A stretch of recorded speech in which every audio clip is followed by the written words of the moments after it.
Hello everyone, मैं हूँ रीटा उपाध्याय और आपका स्वागत है मेरे चैनल स्टडी विद रीटा में। एमपीपीएससी 2019 का जो फर्स्ट पेपर है उसका सेकंड पार्ट जियोग्राफी, उससे रिलेटेड आज हम कुछ क्वेश्चंस करेंगे सॉल्व।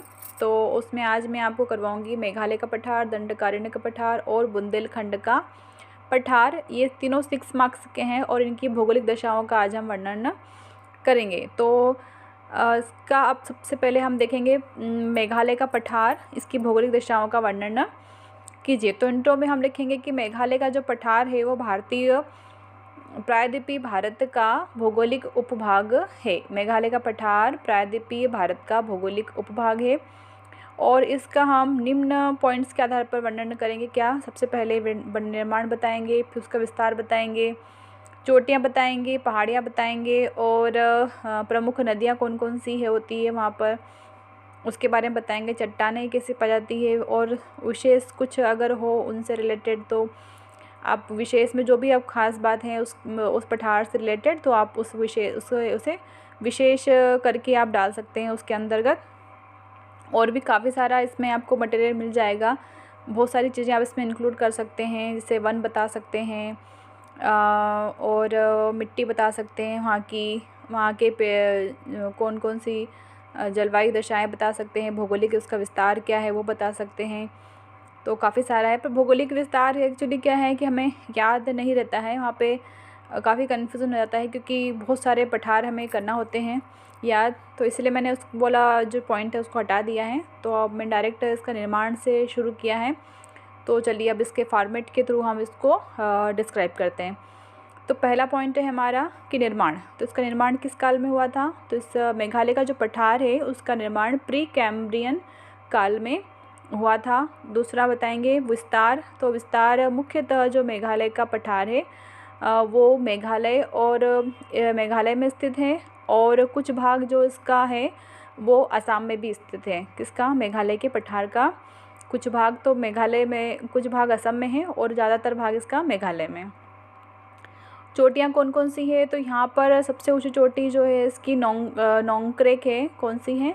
नोंगक्रेक है, जो कि गारो खासी पर स्थित है। और इसकी पहाड़ियाँ, इस पठार पर कौन कौन सी पहाड़ियाँ पाई जाती हैं? तो इस पठार पर गारो, खासी और जयंतिया व मिकिर की पहाड़ियाँ पाई जाती हैं। और प्रमुख नदी कौन सी है इस पठार की? तो अभियाम जो नदी है वो इस पठार की प्रमुख नदी है। चट्टानें यहाँ पर आर्कियन क्रम की नीज व शिष्ट की प्रधानता से युक्त जो चट्टानें होती है वो पाई जाती हैं। और विशेषता क्या है इसकी, इस पठार की? तो विशेष इसके अंदर ये है कि नोंगक्रेक जो है वो जीव आरक्षित क्षेत्र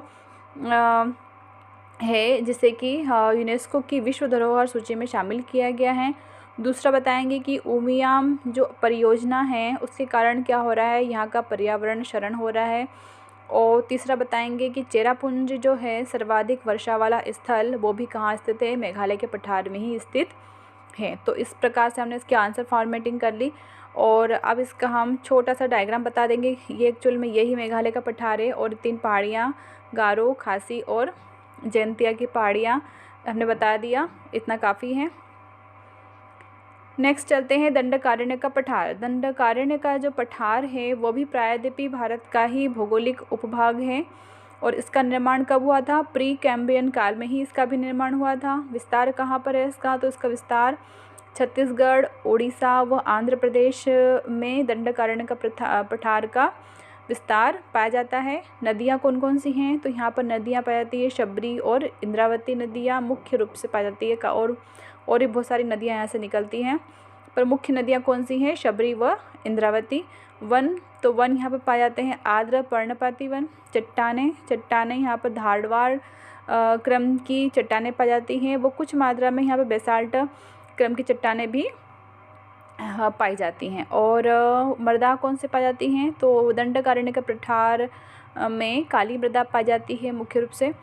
और महत्व क्या है इसका? तो हमने इसका छोटा सा एक आर्थिक महत्व बता दिया कि यहाँ पर प्रसिद्ध लौह अयस्क क्षेत्र बेलाडीला स्थित है। कपास की कृषि हेतु उपयुक्त है। साल व इमारती लकड़ी की यहाँ पर बहुलता पाई जाती है। और आपको बता दूं कि इन पठारों का आर्थिक महत्व भी पूछते हैं पीएससी में, तो आप उसे भी तैयार कर लें। और नेक्स्ट पॉइंट है हमारा विशेष। तो इसमें विशेष में बताएंगे कि साल की अधिकता के कारण इसे साल द्वीप की संज्ञा भी दी जाती है। तो हमें ये चीज़ एक नई पता चल गई कि साल द्वीप किसे कहते हैं। तो दंडकारण्य का पठार जो है उसे साल द्वीप कहा जाता है। अब यहाँ छोटा सा हमने दंडकारण्य पठार का डायग्राम बना दिया। ये वाला पोर्शन जो है दंडकारण्य का पठार कहलाता है। तो यहाँ पर ये हमारा पठार कंप्लीट होता है। नेक्स्ट है हमारा बुंदेलखंड का पठार, जो कि मध्य प्रदेश का पठार है ये। और इसकी स्थिति बताएंगे सबसे पहले। तो मध्य भारत के पठार के पूर्व में, कहाँ पर, मध्य भारत के पठार के पूर्व में तथा रीवा पन्ना पठार के उत्तर पश्चिम में यह पठार स्थित है। कहाँ पर स्थित है? मध्य भारत के पठार के पूर्व में तथा रीवा पन्ना पठार के उत्तर पश्चिम में यह पठार स्थित है। इसका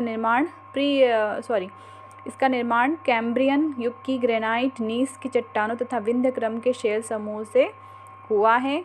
मिट्टी यहाँ पर लाल काली मिट्टी पाई जाती है। वन यहाँ पर सागौन, तेंदुपत्ता, महुआ, खेर, बबूल, यहाँ पर ये वन पाए जाते हैं इस पठार में। और विस्तार है इसका छतरपुर, पन्ना, टीकमगढ़, भिंड व शिवपुरी के कुछ भागों में यह पाया जाता है। मुख्य रूप से यह पठार जो है वो छतरपुर, पन्ना और टीकमगढ़ में पाया जाता है। और खनिज यहाँ पर मिलता है हीरा, ग्रेफाइट, ग्रेनाइट आदि यहाँ पर खनिज पाए जाते हैं। कि जो पन्ना है वो हीरा का उत्पादन करता है। तो इस वजह से यहाँ प्रमुख खनिज क्या हो गया? यहाँ पर हो गया हीरा। और नेक्स्ट बताएंगे हम कि पर्यटन की दृष्टि से इसका महत्व बता देंगे। तो पर्यटन यहाँ पर कौन कौन से स्थित है? तो पर्यटन स्थल में यहाँ पर खजुराहो, सोनगिरी, चंदेरी का किला, नौखंडा महल और जौहर कुंड आदि यहाँ पर स्थित हैं। उद्योग बता देंगे कि सीमेंट व बीड़ी उद्योग यहाँ पर पाए जाते हैं। तो ये हमारा काफ़ी सारे पॉइंट हो गए, और भी बहुत सारे पॉइंट आपको मिल जाएंगे।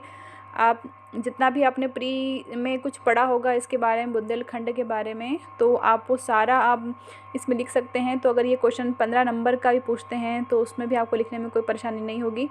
इस तरह से आप पॉइंट बढ़ाते जाइए और उसमें लिखते जाइए। तो ये मैंने आज 6 नंबर के आपको कंप्लीट करवा दिए। और नेक्स्ट में लास्ट में इसका एक छोटा सा डायग्राम बना देंगे, बता देंगे कि बुंदेलखंड का जो पठार है उसकी अवस्थिति कहाँ है। तो ये हमारा एमपी का मैप है। ये यहाँ पर जो ये वाला पोर्शन आप देख रहे हैं यही है बुंदेलखंड का पठार, और ये हमारी नर्मदा सोन घाटी। तो यहाँ पर आज 3 पठार और कंप्लीट हो गए। अब इसके पहले मैंने आपको नदी तंत्र भी करवा दिए हैं। अगर आपने नहीं देखे हैं तो आप प्रीवियस वीडियोस में जा कर के प्लेलिस्ट बनी हुई है मेरे चैनल पर। आप जब नाम जो लिखा है स्टडी विद रीटा उस पर आप क्लिक करेंगे तो आपको प्लेलिस्ट ओपन हो जाएगी। तो वहाँ से आप जाकर चेक कर सकते हैं। और एक रिक्वेस्ट आपसे ये है कि अभी चैनल नया है, इसलिए जो पेजेस हैं काफ़ी ब्लर होते हैं, आपको स्पष्ट रूप से दिखाई नहीं देता है जो मैं लिखा है। क्योंकि क्या होता है एक्चुअल में बहुत सारी एक ही समय बहुत सारे वीडियोस अपलोड होते हैं, तो उनकी प्रोसेसिंग में थोड़ा टाइम लगता है क्लियर होने में।